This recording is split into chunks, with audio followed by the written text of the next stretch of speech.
And I want to start off asking you about what is the absolute latest news on your case, because my understanding, Judge Joshua Hill of the 232nd District Court was supposed to give a ruling regarding your writ hearing and whether or not they were going to drop charges because of the DNA testing that dismissed you from the evidence, that exists. Where is that? Has Judge Hill made his ruling, and if so, what is that ruling? Okay, currently my case is pending in the Court of Criminal Appeals. They sent an order to the clerk and the reporter of the 232 District Court asking them to send all the paperwork.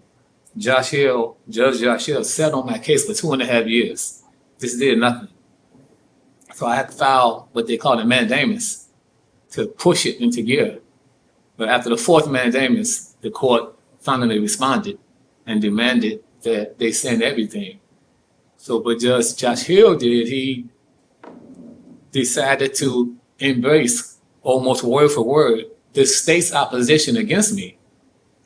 So the Court of Criminal Appeals has the final say so, but they are to determine whether or not they're gonna exonerate or whatever. But Josh Hill is the judge of my court who could have more thoroughly investigated my case because he was in a position to do so. He chose not to.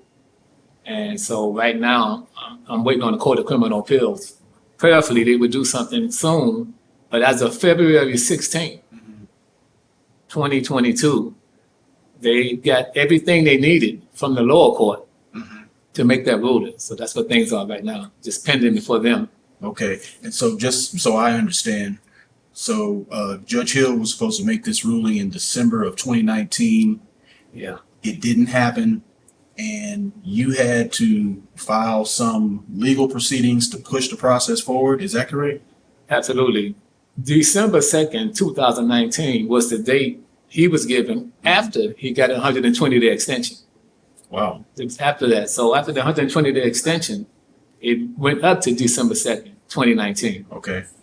And from December 2nd, 2019, all the way to December 3rd, 2022, the court demanded that he, not him, the clerk, just send us the records. Yeah. They didn't even ask him to do anything. Just send the records. Just send us the records. And then they sent the records and they piecemealed it. So the court came back and said, send the exhibits with the records. The exhibits consist of the DNA results, the police offense report, pictures, everything that would corroborate my claim of actual innocence. Right. They held that back for some reason. So they came up with another order January 31st, 2022, and said, send us those exhibits. You got 30 days to do this. You should have done it 15 days after the hearing. My hearing was in July of 2019. So they didn't do anything they were supposed to do. So the court, I guess, said enough is enough. So they put the decree down, and I'm grateful for that. Yeah. And so now we're just waiting on word. We're just waiting on the Court of Criminal Appeals. That's where it's at now. Okay. I have several questions about your case. Yes, sir. But before we even get there, I want to go back to before you even got to Houston. You're from Chicago? Yes, sir. All right. And it's my understanding that you got a track scholarship to Texas Southern University? Yes, sir. Yeah, I ran track for TSU. All right. What did you run? 200 meters. That was my specialty, but I like the Were you any 400. good, brother? I think so. I think so. But I tell you, up north, the time is a lot slower because of the cold weather. Okay. And I got down here, in warm weather, my time increased. But up north, I think I was pretty good. Okay. I think I was pretty good. Is that what brought you to Houston, or did you have other offers to go other places? Yeah, I could have went to FAMU, Ohio State. I had 8 scholarship offers. Wow. Yeah, but I chose TSU because my coach, he was literally coerced and paid $7,500. He told me this later to get me to pick TSU. And it's cool. It's cool. That's my coach. It's like a father image. But he did some good coercion, and here I am. No regrets for TSU though. Great university. It's just Yeah. it's trouble. It makes things seem like a bad choice. Yeah. And that I was going to ask you just about your whole TSU experience. What was it like before May of 1983, your TSU experience? TSU was great. I played as an alpha, Okay. and as a member of fraternity, we were we were really active in school activities. Mm-hmm. And we just did everything because they went through the fraternities a lot. Yeah. So it was good. It was great. Then I chose to work part-time at Florshem's, Florsham Shoe Company. Had a job going door to door selling books. In my sophomore year, felt I can sell anything to anybody. So I went to Florsham and sold myself and gave me the job. Eventually became assistant manager, and then it went from there. Okay. All right. What'd you major in? Psychology, and switched over to computers. Uh-huh. Had a hell of an incident with psychology. I realized I was in the wrong field of psychology. Okay. But they took us on a field trip in Houston. I'm not even sure where I was at. I got a chance to see firsthand people who were psychotic. And I realized I don't think I want this branch of psychology. Wow. So I switched to cognitive psychology. That's what I eventually got my degree in. Okay. All right. I want to go back to what led up to your arrest. Okay. So what happened with you and Clarence Richardson when you two stopped at the Galleria? Okay. Because I worked at Florsham, I was at the Galleria to pick up my check, actually, and at work. Richardson was already shopping. He was already doing what he was doing with the credit cards. And he asked me, could I give him a lift home? I said, okay, when I get off work, I got you. So you worked in the I Galleria. worked in the Galleria. Okay. Yeah. Mr. Van Cleve was my manager. Okay. But I worked there, and I seen him doing this little shopping, doing from campus. So sure, I could do a lift home, but wait till I get off work.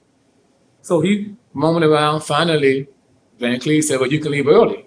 So I left at about maybe 8:20. Accompanied him to a couple of stores. The guy alerted to a bad credit card. Richardson, his name's Clarence Richardson. Man, get away from here. So took a few steps back. They reported that I ran all through the mall. That's not true. But anyway, I took a few steps back, trying to process everything. So they got him, they got me, they arrested us. He was initially charged with credit card abuse. All of the witnesses to the credit card abuse, all of the store clerks, all of them said it wasn't this guy, speaking about me, the taller guy. It was the shorter guy abusing the credit cards. So we both was charged with credit card abuse. And then some 90 days later, just me and me alone. Charged me with capital murder, and robbery. Then they dropped the capital murder and murder on their own record and decided to try me for aggravated robbery. So aggravated robbery is the charge or the conviction that led you here. It wasn't. It was the lesser included offense. They figured it was better, I guess, to try me for the robbery, but they couldn't prove murder or capital murder. Right. Didn't do it. Right. So they would have to make up lies anyway. Yeah. And I have to ask this: did you ever know or meet Richard Bowen, the person who was? Never met him. Never didn't know anything about him. Nothing. Never seen him. No introduction. Anything. Yeah. But when I started researching, trying to figure out who done this, I found some stuff against him that was in the offense report. It's there for public records. The guy sold drugs. Oh, Richard Bowen. Yeah. For some guy, and they got his name. His name is Larry. And the police confirmed that he was selling drugs for this guy. It's in the offense report. 2 days after the offense, somebody called in, an anonymous caller, and said, we know who done this to the victim. And mentioned his name and everything, and said this guy was selling dope for him. But they never investigated, I guess. Okay. This is my first time hearing this. Yeah, So it's an offense report. the person who they accused you of killing, you and I guess Clarence Richardson, was selling drugs, and someone called the police and gave them a name of who they said did it. Yeah, and so they obviously looked into it because they confirmed This guy was selling dope for this guy. I guess they talked to other people who confirmed it. Mm-hmm. But so far as confirming whether or not the guy committed the offense, I'm not sure if they pursued that diligently. Mm-hmm. But it took a 90-day process before they finally charged me. I was just charged with credit card abuse for about 90 days. They upped it some 90 days later, I guess, when they did their little corruption. We'll get to that. So can you speak on what some people say are the two deciding factors in your conviction? One is some yellow sheet of notebook paper.